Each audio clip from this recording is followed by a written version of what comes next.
दोस्तों, इस समय हम शमशान घाट में हैं। आज दिल्ली में लॉकडाउन लगा हुआ है और इतना दर्दनाक केस हमारे सामने आया है, मैं आपको दिखाना चाहता हूँ। वो देखिए, वहाँ पे डेड बॉडीज़ निकल रही हैं एक एक करके। और ये टेंट लगाना पड़ा है। आप देखिए, ये कोई शादी का टेंट नहीं है, कोई फंक्शन का टेंट नहीं है। ये डेड बॉडी के जो पेरेंट्स होते हैं, जो फैमिली होती है, वो देखिए लाश जा रही है। तो उनकी फैमिली तो देखिए वहाँ वेट कर रहे हैं वहाँ पे। तो वेटिंग के लिए टेंट लगाना पड़ गया है। कितनी अब भीड़ आ रही है। तो आज लॉकडाउन है और मैं आपको हालात दिखा रहा हूँ क्या हैं। और अभी एक ऐसा केस आया है कि एक माँ, सिर्फ 31 साल की जवान लड़की, प्रेग्नेंट थी, फुल 9 मंथ प्रेग्नेंट। कल उसके बच्चे की डिलीवरी होनी थी और कल ही उसकी माँ की और बच्चे की दोनों की हॉस्पिटल में डेथ हो गई कोरोना से। 31 साल की प्रेग्नेंट गर्भवती एक लेडी, मेरी तो बहन जैसी हुई बड़ी, उसकी डेथ हो गई कल ही, बच्चे की भी और माँ की भी। उसके जो घर वाले वहाँ बैठे हैं और मैं अभी आपको लेके जाऊँगा और उनसे मैं मिलवाऊँगा आपको। वो आपको बताएंगे कि उसकी डेथ कैसे हुई। अस्पताल ने लापरवाही बरती, माँ की भी जान चली गई, पेट में जो बच्चा था उसकी जान भी चली गई। मैं आपको लेके जा रहा हूँ अब उनके पास। लाइव है उनका वो जो मैटर था। फैमिली यही है ना? यही फैमिली है। अभी ये बॉडी कितनी आ गई थी?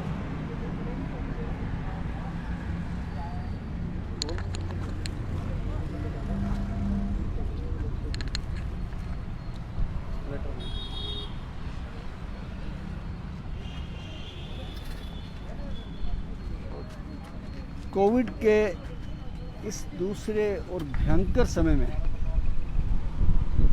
आज वो जवान आत्माएं भी जानी शुरू हो गई हैं जो हम सोच भी नहीं सकते थे।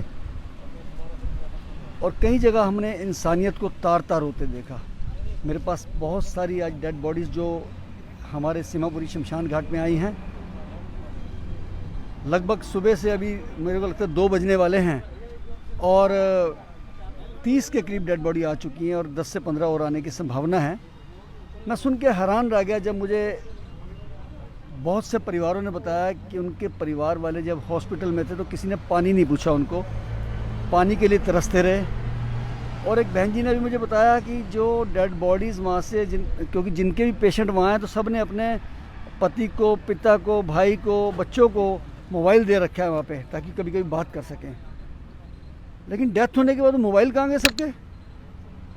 किसी ने कहा मेरी अंगूठी चली गई, किसी ने कहा जिनके ये में पर्स था, किसी ने कहा चैन पहनी हुई थी।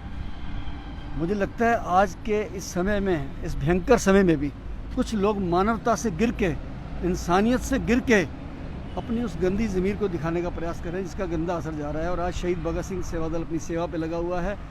आज भी इस समय भी मेरे ड्राइवर, मेरे वॉरियर, शहीद भगत सिंह सेवा दल डिजास्टर मैनेजमेंट टीम अपना पूरा काम में, सेवा में जुटी हुई है। मैं इनसे पूछना चाहते हैं ना कि कैसे इनकी हुई। आपके जिनकी डेथ हुई है कौन थे आपके? वो मेरी भाभी। और मेरी सिस्टर। आपकी सिस्टर कहाँ रहते हैं आप? हम लोग जीटीवी इनक्लेव में रहते हैं। एक्चुअली में मेरा ब्रदर बेंगलोर था, अभी आईटी सेक्टर में था, तो वो वर्क फ्रॉम होम था। तो उसने सोचा क्यों ना मैं मम्मी के पास आकर के डिलीवरी सेफली कराऊं, क्योंकि भाई भी यहाँ पर है और उनका अपना घर भी है, ससुराल और मायका दोनों मिल जाएगा लड़की को। हम ये सोच करके वो अपनी वाइफ को यहाँ लेकर आया था। सर हुआ क्या, लास्ट के जब एडमिट कराया, एडमिट कराने तक तो वो नॉर्मल थी। हमको ऐसा लगा कि ठीक है, हम लोग घर में बहुत सारे लोग हैं, उसकी अच्छी टेक केयर हो पाएगी, पल्स रेट उसकी बढ़ रही है, उसकी बच्चे की धड़कन भी बढ़ रही है, जो हम घर में नहीं ध्यान रख सकते। फिर हमने जाकर के सामने जीटीवी हॉस्पिटल में पूछा जाकर के, वहीं पर उसका एक्चुअली में पहले से प्रीवियस ट्रीटमेंट भी चल रहा था एंड एक प्राइवेट ट्रीटमेंट भी चल रहा था। प्राइवेट वाले को जब ये पता चला डॉक्टर को कि ये कोविड इन्फेक्टेड है, तो उन्होंने साफ ट्रीटमेंट करने से मना कर दिया। तो बट ऑब्वियसली हमारे पास एक चॉइस जीटीवी हॉस्पिटल की बची थी, क्योंकि ऑलरेडी वहाँ से भी उनका ट्रीटमेंट चल रहा था, हमने दोनों जगह से करवा रखा था। ये मैं थोड़ा सा पूछना चाहूँगा, उनकी जिनकी डेथ हुई, आपकी जो भाभी हैं जी, उनकी एज कितनी थी उनकी और वो कितने मंथ प्रेग्नेंट थी? उनकी एज 31 थी, वो फुल टाइम प्रेग्नेंट थी। एनी टाइम कभी भी डिलीवरी लास्ट 2-3 डेज में हो सकती थी। अच्छा। और कल बच्चा बर्थ ले सकता था इस धरती पर, लेकिन वो बर्थ ले ही नहीं पाया, उसको तो कोक के अंदर ही मार डाला एक्चुअली। क्या क्या लापरवाहियाँ डॉक्टर लापरवाही की मेरे देखी ख्याल हॉस्पिटल से तो सर देखिए क्या हुआ। सबसे पहले हमारा जो कम्युनिकेशन था पेशेंट के साथ वो फ़ोन था। पेशेंट को भी उतना मालूम था कि वो डॉक्टर्स राउंड पर आ गए, इतनी सी बात बता के चले गए। उसको भी नहीं मालूम कि मुझे पूछना क्या है डॉक्टर से, या मुझे क्या प्रॉब्लम और हो रही है, या मुझे ट्रीटमेंट कैसे लेना है। अगर हम पूछ सकते तो डॉक्टर हमसे तो फ़ोन पे भी नहीं बात कर रहे, आप हमको कहीं जाकर के बात करने की परमिशन नहीं दे रहे। इवन मैं हेल्प डेस्क पे गई तो वो बोलते कि रूपाली कुमार नाम का कोई पेशेंट वहाँ है ही नहीं। ये मना कर दिया उन्होंने मना ही कर दिया। पेशेंट और वो अंदर है। प्रॉब्लम कब आई, उसको ऑक्सीजन का प्रॉब्लम आया था 3-4 दिन पहले, मॉर्निंग में 8 बजे। मैं एकदम भागती हुई गई, मैंने उसको बोला, मैंने कहा बेटा आप देखो आपकी फ्लोर में कौन है, वहाँ से किसी को पकड़ कर। बोलती दीदी वहाँ पे कोई नहीं है, कोई भी नहीं है। मैंने कहा मैं क्या करूँ, CMO के पास भी 2-3 दिन पहले जाकर मैंने कंप्लेंट करी कि सर कोई नहीं सुन रहा है। उन्होंने भी साफ कुछ नहीं है, हैंड्सअप कर दिए। मुझे लग ही नहीं रहा था कि वो उनमें वो कैपेबिलिटी है कि वो एक्शन कोई ले सके। फिर हेल्प डेस्क पे गई तो उन्होंने ये बोल दिया। फिर पानी का भी एक बहुत मेजर प्रॉब्लम आया। उनके यहाँ एक दिन पहले ही पेशेंट को बोल दिया था कि कल हमारे यहाँ पानी नहीं आएगा तो आप पानी का अरेंज करना। मैंने पानी ले जा करके नीचे जहाँ गार्ड्स रहते वहाँ पानी रख दिया। 1 बज गया, उस बच्ची के पास पानी नहीं पहुँचा था, वो फुल टाइम प्रेग्नेंट थी। फाइनली मैं इतनी परेशान हुई, मैंने केजरीवाल के ऐप पे मैंने अपनी कंप्लेंट भी दर्ज कराई है वहाँ पर। तब जाके तो उसको पानी जाकर के थोड़ी देर बाद, आधे घंटे बाद पानी मिला है उसको। तो उसमें सीरियस इशू जो आप बता रहे हैं कि आपने कहा बच्चे को तो बचा लो, तो वो क्या इंसिडेंट था सर क्या हुआ, उसको 3-4 दिन से ऑक्सीजन का चल रहा था। मैंने आपको बोला कि मैं भागी गई, मैंने हेल्प डेस्क से बोला कि उसको ऑक्सीजन का प्रॉब्लम आ रहा है, वहाँ कोई नहीं है। तो फिर उसके बाद शाम को उसने जब भी राउंड पे जिस टाइम पे डॉक्टर आए होंगे, मैंने उसको बोला था पेशेंट को कि मैंने कहा बेटा आप पूछना क्या प्रॉब्लम हो रही है और बात कराना। तो उन्होंने कहा हम आपके हस्बैंड से बात करेंगे। हस्बैंड भी एट द सेम टाइम घर में बीमार थे। उनकी रिपोर्ट तो नेगेटिव आई है, लेकिन उसका BP भी शायद लो चल रहा था, उसका ऑक्सीजन लेवल बहुत कम 81-82 चल रहा था। अब सर वो बात नहीं कर पा रहा था, उसने मुझे दिया। अब ऑब्वियसली सर मैं मेडिकल टर्म की नहीं हूँ, मुझे नहीं मालूम, इतनी चीज़ें नहीं हो पा रहा है। तो कम से कम आप कुछ ऐसी व्यवस्था करो ना कि आप, ठीक है कोई नहीं मिल पा रहा है, डॉक्टर और कोई एक रिलेटिव से तो बाहर कहीं से तो मिल सकते हैं, उसकी सिचुएशन बता तो सकते हैं। मुझे तो ये भी नहीं मालूम उसको स्टीम दे रहे थे नहीं दे रहे थे, क्या उसको ऑक्सीजन टाइम पे मिल रहा था नहीं मिल रहा था, उसको काढ़ा मिल रहा था नहीं मिल रहा था, गर्म पानी मिल रहा नहीं, जो कोविड पेशेंट को मिलना चाहिए। और आफ्टर ऑल वो फुल टाइम प्रेग्नेंट है। कल की डिलीवरी थी उसकी सर एक्चुअली में, तो मेरे पास कॉल आया सिस्टर का। दे सेड टू मी कि आप जो पेशेंट का जो सिचुएशन है क्रिटिकल है, हम उनको वेंटिलेटर पे लेकर के जा रहे हैं, वेंटिलेटर पे लेकर के जाएं, आप ये रिपोर्ट लेकर के राजीव से आओ। तो वेंटिलेटर पे लिटाने के बाद 20 मिनट हो गया, तकरीबन 25 मिनट पौन घंटा। फिर मैंने खुद उनको कॉल किया, और मैंने कॉल करने के बाद उन्होंने कहा कि अभी और ज़्यादा क्रिटिकल है केस, जो पेशेंट है और ज़्यादा क्रिटिकल है। हम बच्चा तो बचा सकते हैं लेकिन पेशेंट का नहीं बोल सकते। पेशेंट का नहीं बोल सकते। हमने कहा नहीं, आप पहले पेशेंट का देखो, बच्चे का बाद में देखेंगे। फिर उसी के ठीक 3 मिनट बाद, after 3 minute they call to me, she said to me she has passed away.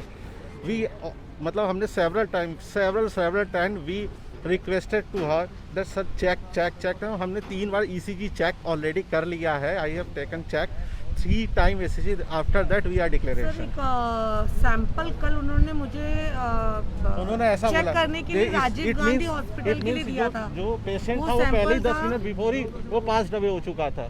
और जब 1 हफ्ते से जब पेशेंट एडमिट है आपके पास, तो आप एक्शन लेकर के उसको डिलीवरी करवाए क्यों नहीं आपने? The question is this, the question is not the faculty, the question is this, that patient is admitted to your hospital before 6 or 7 days. What you are doing? तो पहले तो उनकी डिलीवरी नहीं करी, उसके बाद पानी भी नहीं पूछा गया, आपसे कांटेक्ट भी काट दिया गया फ़ोन से। एंड उसके बाद जो आप बता रहे हैं कि उन्होंने बोला कि हम या तो बच्चों को बचा पाएंगे, माँ को नहीं बचा पाएंगे। She told to me that the patient situation is critical. Patient will go on the ICU and the children go on the nursery. They told me this kind of sir 11 बजे डॉक्टर का मेरे husband के पास call आया कि एक test कराना है, एक ब्लड सैंपल दिया। उन्होंने बोला यहाँ से लेकर के कोई भी राजीव गांधी हॉस्पिटल लेके जाएगा क्योंकि वो टेस्ट वहीं होता है। फिर वो मैंने सैंपल वहाँ हॉस्पिटल से कलेक्ट करा, मैं वहाँ देने गई। डी डाइमर नाम है उस टेस्ट का। उसमें ये पता करते हैं कि ब्लड में कहीं खून के क्लॉट्स तो नहीं आ गए। और डी डाइमर जब नॉर्मल कंडीशन में होता है ना, तो जो ब्लड में जो क्लॉट्स बनते हैं वो नीचे पैर की साइड में बनते हैं, और जब कोविड में बनते हैं ना सर, वो ऑल ओवर बॉडी में चिपक जाते हैं। इतनी गंदी तरीके से चिपकते हैं, उसमें आप सांस नहीं ले पाते और उसमें डेथ हो जाती है। तो अगर जब 3 दिन से वो बच्ची को वो प्रॉब्लम आ रहा था, तो आपने इससे पहले क्यों नहीं ये टेस्ट कराया? और उन्होंने आखिरी में कहा कि सब कुछ इमरजेंसी हो गया, सडन हो गया, with in 20 minutes they told. ये आपको लगता है अपनी जान छुड़ा रहे हैं? सर हाँ सर, मुझे तो लगा। तो आपको दिस इज क्लियर कि इनकी लापरवाही से आपकी बहन बिल्कुल चली गई। बिल्कुल बिल्कुल मुझे मालूम है ना आज मेरे भाई की हालत क्या हुई है, उसने और क्या उसका सोच जो के रखा। हस्बैंड है वो भी अभी एडमिट है, बच्ची भी नहीं बची हो। बच्चा भी नहीं बची, बचा। ऑपरेशन भी नहीं हुआ। अरे मैंने तो लास्ट के मूवमेंट तक बोला था, उन्होंने बोला 3 मिनट्स हुए हैं, अभी उसकी डेथ हुए। मैंने कहा डॉक्टर प्लीज़ प्लीज़ प्लीज़, मुझे मालूम है आप उसको आधा घंटे के अंदर हम बच्चे, जब अगर मैंने सुना है कि बच्चे की माँ मर जाती है और बच्चा अगर अंदर है, तो हम उसको कुछ भी ऑक्सीजन या वेंटिलेटर पे रख करके उसको बचा सकते हैं बच्चे को, बट उन्होंने बोला हम ऐसा नहीं कर सकते।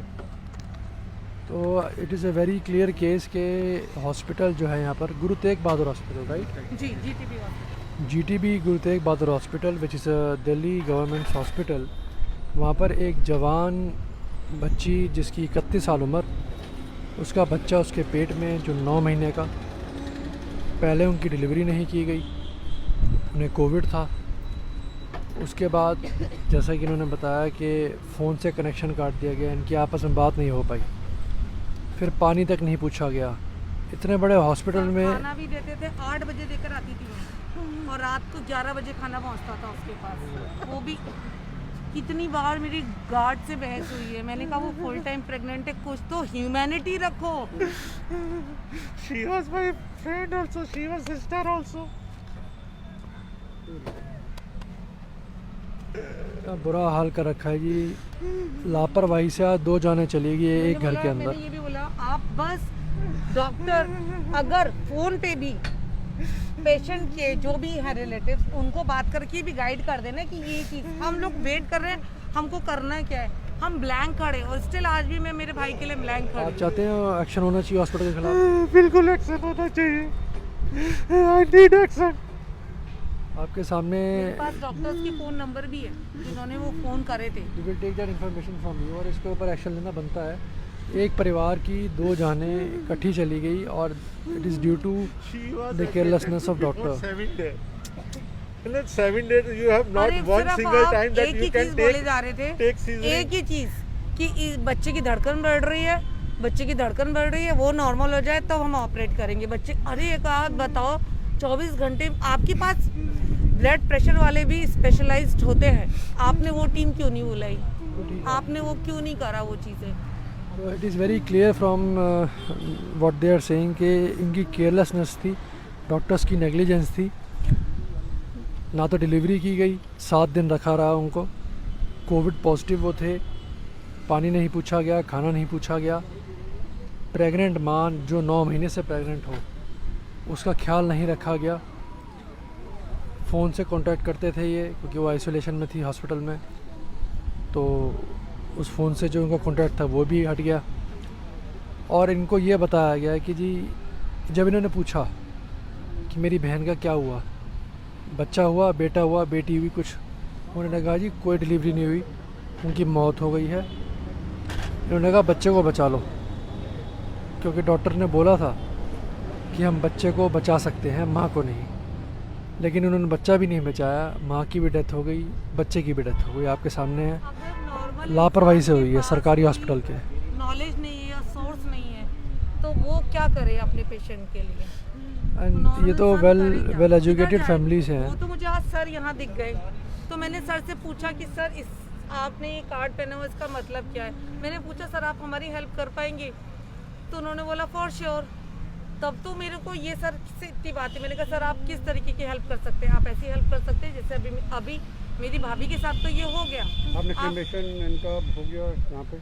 हाँ यहाँ हो गया, अभी हुआ है, कितना 1-1.5 घंटा पहले। तो आपको यहाँ शहीद भगत सिंह सर क्रीमेशन में कोई प्रॉब्लम तो नहीं आई किसी प्रकार? नहीं सर, बहुत अच्छा रहा सर, बहुत अच्छे से रहा सर अब मेरा भाई है वो अभी टेम्परेरी वार्ड में जीटीवी में ही उसको अभी एडमिट कराया, क्योंकि उसका ऑक्सीजन लेवल 81 था। 81 बहुत ज़्यादा लो होता है, आप ना के बराबर काउंट होता है। मिनिमम 93 ऑक्सीजन लेवल होना चाहिए। हम उसको उसके लिए क्यों लेके गए थे वहाँ पे हॉस्पिटल में कि वो उसको उसकी वाइफ को लास्ट टाइम वो देख लेगा और वो यहाँ आकर के उसको लास्ट टाइम उसका जो भी उसको करना है वो कर पाएगा या नहीं कर पाएगा। खुद ही एडमिट हो गए बेचारे अब। वो खुद ही एडमिट हो गई क्योंकि उससे चला ही नहीं जा रहा था, वो लाठी लेके चल रहा है। दिल्ली में तो कह रहे हैं सब कंट्रोल में, ऐसे बयान देते हैं कि सब कंट्रोल में है। कुछ कंट्रोल में नहीं है, कुछ भी नहीं। आप हमारे लिए सुनने वाले लोग तो रखिए, अगर है कहीं पे कि वाकई आज जैसे आज आप आए, मेरी नज़र पड़ गई तो मैंने आपसे बात कर ली, बाकी और इंसान को कहाँ से क्या मिलेगा। देखिए ना, एक परिवार में एक बच्ची चली गई, पेट में बच्चा चला गया और जो उसके हस्बैंड है वो भी एडमिट है। एडमिट है तो ये तो पूरे के पूरे परिवार खत्म हो रहे हैं ना जी। यहाँ तक नहीं आ पाया, बताओ यहाँ तक नहीं आ पाया। अरे ये कह रहे हैं सब कंट्रोल में। और उसके टेक केयर के लिए मैं इंदौर से आई, मेरा 10 साल का बेटा है, मैंने वो भी रिस्क पे डाला हुआ है बच्चे को, क्योंकि मैं अगर ऐसे खुलेआम घूमूंगी, मुझे कुछ चीज़ मालूम नहीं है, तो ऑब्वियसली कहीं मैं इन्फेक्टेड हो गई तो मैं मेरे बच्चे की कैसे टेक केयर करूंगी। तो ये एक बहुत बहुत बड़ा मैटर है कि सरकारी हॉस्पिटल में जान की कोई कीमत नहीं है and they belong to a very well off family. अरे हमको तो प्राइवेट में हम लोग करना चाह रहे थे सर, हमको पैसे का इशू नहीं था, जगह नहीं मिली, हमको जगह ही नहीं मिली कहीं पे भी। हमने गंगाराम में भी चेक की थी, कह रहे थे कि उसमें है अवेलेबल। कहाँ पे सर? ऐप में कह रहे थे, आपने फोन किया कैसे? आपको मुख्यमंत्री जी कह रहे हैं 5000 बेड है दिल्ली में खाली। आपको नहीं, बेड मिला? वहाँ बेड तो मिल गया था, मैं प्राइवेट हॉस्पिटल की बात कर रही प्राइवेट हूँ, में? क्योंकि मुझे ऐसा लगा कि यहाँ पे नहीं हो पा रहा है। मैंने कहा मेरे लिए जान से पैसे से ज्यादा, बट जान नहीं है, सॉरी पैसे मेरे लिए इतना बड़ा नहीं जितनी बड़ी मेरे लिए जान है। आज वो मेरी बच्ची होती है, मेरे बच्चा होता तो खुशियाँ 10 होती। आज 4-5 लाख रुपए खर्च होते, भले उधार लेकर नहीं भी होते ना सर, तो वो करते हम कैसे भी, वो मैनेज करते। बट हाँ, इतनी कंडीशन है कि हम कर सकते थे। तो हमको प्राइवेट का भी, हमको कोई गाइडेंस करने वाला भी नहीं था एक्चुअली, मैं बताऊँ तो एक बहुत बड़ी लापरवाही है अगर कि बहन की जान भी चली गई इन भाई साहब की। आप देख रहे हैं कैसे रो रहे हैं बेचारे। इनके सिस्टर के पेट में जो बेबी था उसकी भी डेथ हो गई और अब इनके जो जीजा हैं वो भी एडमिट हो गए हॉस्पिटल में, उसी हॉस्पिटल में 81 ऑक्सीजन है। तो आपके सामने है कि लापरवाही की वजह से पानी नहीं पूछ रहे, खाना नहीं पूछ रहे, उनका ध्यान नहीं रख रहे। आपके 7 दिन ऑब्जर्वेशन में माँ भी मर जा रही है, बच्चा भी मर जा रहा है पेट में। तो ये हत्या है, दिस इज़ मर्डर जो ये सरकारी हॉस्पिटल वाले कर रहे हैं। इन्होंने आपको बताया कोई जान की कीमत नहीं है हॉस्पिटल में। They are not treated like human beings, they are not treated like कि वो पेशेंट्स हैं और उनको सिंपैथी चाहिए, सिर्फ उनको भगा दिया जा रहा है। इनको पूछने पर इन्हें बताया गया कि इनकी बहन भी ख़त्म हो गई है और पेट में बच्चा भी ख़त्म हो गया। जब इन्होंने बोला कि हॉस्पिटल आप खुद कह रहे हैं बच्चा बच जाएगा, बचाओ, तो बोले अब नहीं बच सकता। बच्चा बच सकता था, बचाया नहीं। तो आपके सामने आज ये 2 डेथ इकट्ठी घर में जो हुई हैं, ये हत्या हुई है जो सरकारी हॉस्पिटल में आज हुई है। और ये जो परिवार जुड़ गया आज, इसके जिम्मेदार ये सरकारी हॉस्पिटल है जो ये जीटीबी हॉस्पिटल है यहाँ पर। तो ये है दिल्ली की हालत। हर थोड़ी देर में लाशें आ रही हैं आपके सामने और पूरे के पूरे परिवार को मरने के लिए छोड़ दिया गया है। धक्के खा के प्राइवेट में भी जगह नहीं मिली, कहीं नहीं मिली, तो एक बेड मिला यहाँ पर। हालात बहुत गंभीर हैं दिल्ली के। लॉकडाउन वीकेंड का लगाया है, सारे देख लीजिए कहाँ से लॉकडाउन लग रहा है आपको। बसें आ रही हैं, लोग चल रहे, कोई इन्फोर्समेंट नहीं है। फैलता जा रहा है कोविड, बच्चों को भी, बुज़ुर्गों को भी, खासकर यंग लोगों को बहुत अफेक्ट कर रहा है। तो मेरी आप सबसे रिक्वेस्ट है, अपना ध्यान रखें और अब हम इसके खिलाफ़ एक्शन भी लेंगे। We'll approach the higher authorities के इनके परिवार के 2 लोगों की इकट्ठे जान चली गई। कल परसों रात को उसको अचानक इमरजेंसी में शिफ्ट कर दिया था। हमको नहीं मालूम भी नहीं था। उसने ये अपनी फ़ोटो क्लिक करके भेजी थी कि दीदी, मम्मी को भेजी, मम्मी मुझे ये लगा दिया इतना सारा, और मुझसे बोला भी नहीं जा रहा है। ये परसों रात की बात है सर। और लड़की ये के जो- फादर भी अभी कोविड में अभी एडमिट है, राजीव वाले। ये आखिरी फोटो है उनकी। फादर भी एडमिट है। हाँ, वो भी कोविड 4 दिन अभी तो उनको बताया भी नहीं गया है कि मतलब और लड़की को सर, 5 डबे हो गए। मुझे ये पता चला इस है बच्ची ये जो के मास्क फादर को लगाते ये हैं, भी नहीं ऑक्सीजन पता मास्क, हाँ। कि ये बच्ची की डेथ हो गई है। एक स्टेज नीचे वाला होता है, तो डॉक्टर ने क्यों नहीं बताया? इस बच्ची के फादर भी एडमिट हैं और फादर को ये नहीं बताया गया फादर भी अभी सुपर ये स्पेशलिस्ट शायद कि उसकी दुखदायक बच्ची है, एक्सपायर अभी हो गई स्थिति है। इतनी गंभीर है और समझ ही नहीं आ रहा यानी कि एक ही परिवार में इतनी किसी मौतें, एक रात पहले आधा परिवार डेथ कर गया, आधा हॉस्पिटल में। परसों रात को 11 बजे ये मेरी मम्मा को भेजा था फोटो। मेरी आप सबसे रिक्वेस्ट है, अपना ध्यान रखें। ये बहुत बुरे हालात हैं दिल्ली के। सरकार लॉकडाउन करे ना करे, आप खुद को लॉकडाउन पर डालें, ज़्यादा बाहर ना निकलें। बहुत बुरा हाल है दिल्ली का। और जो आप देख रहे हैं कि आज एक बच्ची की जान और उसके पेट में बच्चे की जान इकट्ठे चली गई, ये बहुत बड़ा क्राइम है जो हॉस्पिटल ने किया है। We will take up with the higher authorities. और ये बहुत गलत हुआ और ये कई लोगों के साथ हो रहा है। टेंट मैंने आपको पहले जैसे बताया कि वो इसलिए लगवाए हैं कि ये लोग वेट कर सकें, क्योंकि वेटिंग चल रही है लाशों की। तो टेंट लगाने की नौबत आई है अब। तो हॉस्पिटल का बुरा हाल आपको इन्होंने बता दिया कि सरकारी हॉस्पिटल ने माँ भी मार दी, बच्चा भी मार दिया। और यहाँ की हालत अब देख ही रहे हैं। मेला लग गया शमशान घाट में। तो हाथ जोड़ के विनती है जी, अपना ध्यान रखें। ये वाला जो कोविड की लहर आई है, ये बख्श नहीं रही किसी को, खास करके यंग लोगों को। आप देख रहे हैं नेट्रिक न्यूज, साहस सच कहने का।